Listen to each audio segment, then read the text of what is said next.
Part 2. Dr. van Rooyen, I'm reporting still from Cape Town, Southern Africa, tip of Africa, continuing a debate that's not at this stage even near a formula that could be resolving our critical position in this water crisis, drought. Our environmental holocaust is what is actually going to be described in the future, with all the outbreaks that could occur of various diseases, some of which are already happening. We discussed it in part 1, the listeriosis. If we do go on about waterborne, or in any case, anything related to a state involving our shortages, whether it's just water, or whether it's our dust environment, or whether it's suddenly a deluge of water, or whether it's a flooding, there will be some form of a change in our waterborne diseases. The one follows the other. Animals move. They aggregate nearer water places.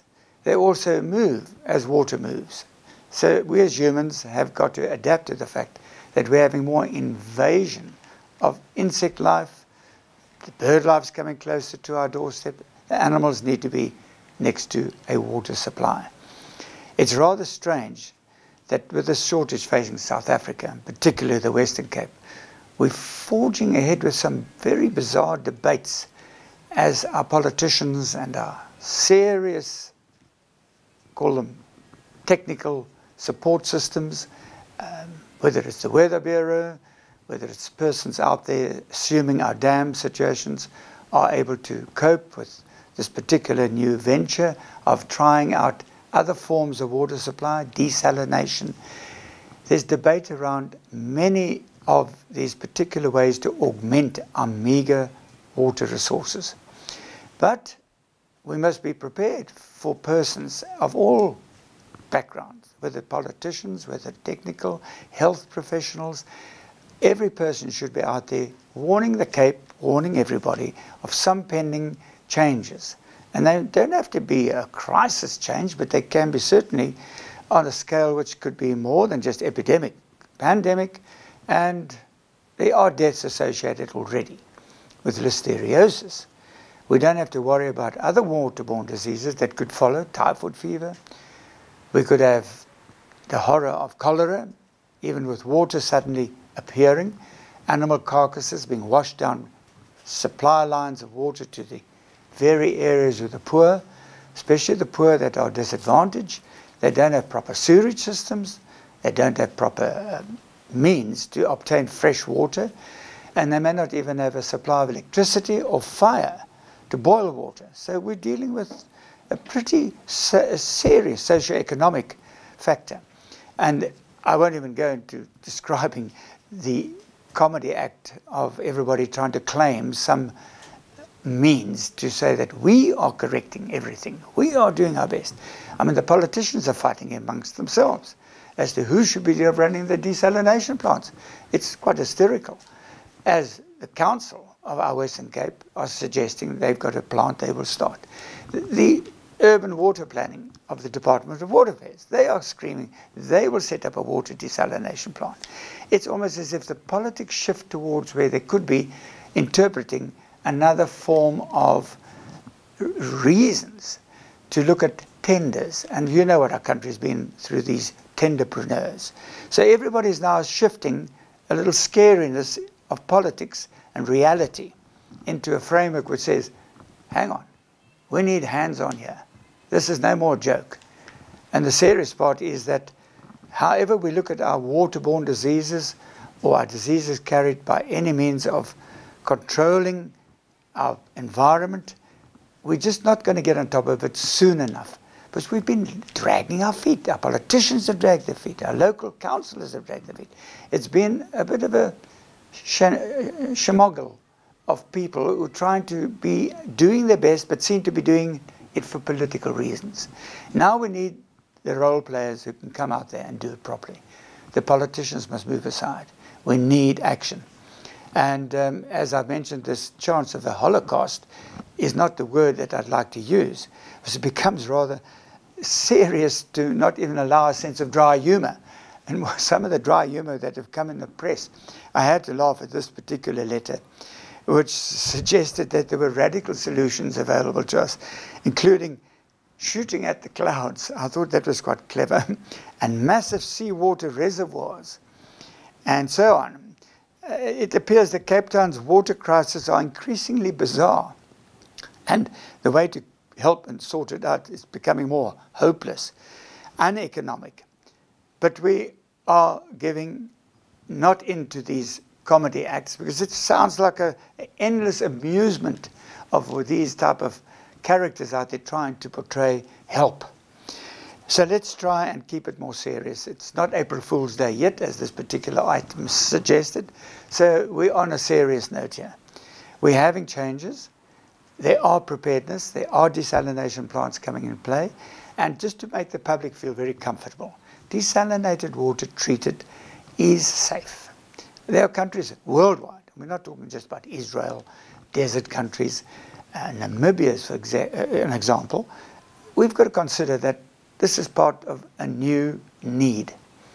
Fresh water, the effects of environment changes, and we're talking about climate changes affecting everybody, is now getting to the stage where even El Ninos are not going to make a change in a hurry. We're around here for quite some time. This last drought that we even thought was supposed to be the worst we ever had, which was, according to press, something like 100 years ago. I won't even release figures about our dam levels as we speak today, which is 13th of February. We won't say tomorrow's Valentine's Day and everybody celebrating with a happy shower. That would also be comical. But getting to the point of our uncertainty. Information has been uncertain. It hasn't been forthcoming. Our public are now asking questions. And not to put a greater fear factor out there. Uncertainty amongst the population breeds a kind of fear. It's, what do we know tomorrow that we don't know today? Who's going to help us? What is there as a change? What if there is a pandemic or epidemic or any disease state that we're not going to control? Our health authorities are at this moment extremely busy sorting out any possibilities and being prepared for outbreaks of, if it's not just cholera, any of these rickettsial diseases. Remembering our pets, even the fact that animals are near us, they carry kind of fleas that can bite, and sadly it's not any flea, but it's some of the fleas that live on rats that are our biggest concern as well. That's the word of bubonic plague. Now it has been, and the history has told us how water and movement of our sewerage systems, and sewerage movement of water means movement of animals in the subterranean, and they are rats. So we've got to consider these issues a little bit more harshly than we are at this moment. And our health authorities are probably going to put their best foot forward. The water supply system is going to be managed probably extremely well. But until such time that the public are informed, especially the poor, how they would be assisted. The water trucks they're talking about, the water, bottled water, supplies being brought to poorer communities, or people having to purchase them. The facts involved with that supply system. It's not out there. It's been given a definition of 200 points. 200 points. Where are these 200 points? And who's going to manage them? Is there security around? They mention little items of just possibly this will be okay. It's not a fact. And I think it's time the authorities now really step in and start making this debate open to everybody. The public need to know. They need to be out there and really be told with great, almost authority-like assurance, you are going to be okay. Let's not worry about the rain. Let's not worry when the rain comes. Let's not worry if the taps are closed. Let's not be concerned if the water supply is delivered to these various 200 points. Let's be concerned of the consequences of waterborne diseases. I won't repeat every time, as in part one, about listeriosis and facts that we now could face other inopportune infections, including those of enterobacteria. And the enterobacteria, of course, are multiple. They could be viral. Viral conditions also live next to us, with us. They're in animals as well. And then, of course, there's the contact with other persons. Remembering communities share things. And in a shared community, we share people. And people tend to also have unfortunate needs that go beyond just drinking of water. So we've got to see if contamination regarding our food supply chain. Now, that's a very interesting topic of its own. Maybe that should be a part 3. But food supply chains are not without a problem. Somebody prepares food, somebody prepacks it, somebody boils it, somebody cooks it, somebody seals it. It's put on the shelf, you buy it. Our vegetables, even our fruits are open. But do you wash them? Do you check the contents of these sealed food preparations? Have the bacteria been checked on as the possibility of contamination in those food substances? Shelf life. We all know about the shelf life of food. Hang on.